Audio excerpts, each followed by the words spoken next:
Today I'm going to talk to you about DBJ. That's right, DBJ. Now you're probably wondering, what the heck is DBJ? Well, let me write it up for you. DBJ. Do you DBJ? Okay, let me explain it to you. It stands for deny, blame, and justify. Deny, blame, and justify is just part of our protection mechanism. We all DBJ at some time, right? In fact, DBJ starts quite early on in life. I have twin sons. They're grown up now, but when they were little, we used to colour code them so I wouldn't get them mixed up. Joshua was in green and Nathan in red. I remember one day they were around the age of 4. It was Easter time and the green one, Joshua, comes in with chocolate around his mouth. I asked him, "Have you been eating chocolate?"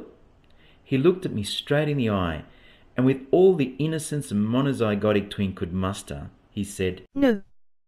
"Deny." I smirked and said, "But Joshua, you have chocolate around your mouth." He said, "Nathan gave it to me." "Blame." Nathan runs in with more energy than usual, and his red top is covered with chocolate handprints. Yeah, how cute, you might be thinking. I looked at them both, trying not to laugh, and managed to look almost stern when I said, "Guys, you know you're not supposed to eat chocolate before dinner time. If you do that again, I won't be buying any more chocolate." "But Daddy, it's Easter time. Everybody eats chocolate." Justify. So it starts, our journey into DBJ. By the time we reach adulthood, if we're not careful, we can end up DBJing at the drop of a hat. So what's wrong with that? Well, if we constantly live in this space, we can end up in a situation called quit. Quitting happens in many ways. We can storm out, hang up the phone, leave, resign, slam the door. We can quit even while we're present physically. But there is an alternative. Instead of deny, we can accept. We can fess up or own up. Instead of blame, we can be accountable. And through that, give others permission to be accountable too. Instead of justify, we can take responsibility and realize that if it's going to be, it's up to me. And that means instead of quitting, we end up engaging. Today, we want you to be on the right-hand side of the diagram. We want you to accept, be responsible, be accountable, and engage. If you're living on the side, you're a victor, a winner. The left-hand side, well, you've probably gathered that if you constantly choose to live there, you're living as a victim. So, victim or victor? What would it be? In psychology, victims are said to have an external locus of control.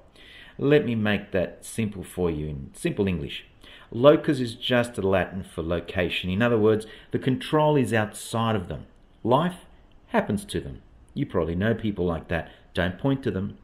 The ones I call victors have an internal locus of control, which means that they are the driver of the bus.